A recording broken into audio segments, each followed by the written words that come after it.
Look at the Dow, people. Can you see what I can see? We have got, with this pattern has been falling a little bit. I think what's most likely to happen, because I think it is somewhat oversold, is what happened in 2015. Yeah, I do sit around thinking to myself, God, this feels like 2015 all over again, where it was oversold, rose a bit, as you can see there, fell a bit back down again, rose a bit again, and then just went sideways for a bit. And the reason I say that, so I think the likely scenario, again, replicate that is rise a bit, fall a bit, rise a bit, then go sideways, is because it clearly doesn't look like it's going to crash. Would have happened already with all this negative news, and with this amount of liquidity, almost certainly won't crash.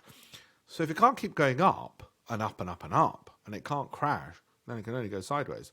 And that's a typical pattern of going sideways that you can see there, and that's what I think is most likely to happen. Tell me what you think in the comments. Have a look at my links in the bio.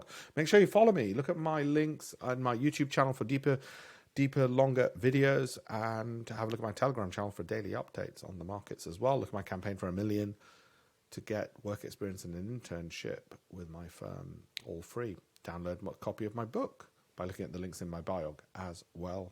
Thanks very much. I hope I haven't overloaded and overburdened you and your brains exploded.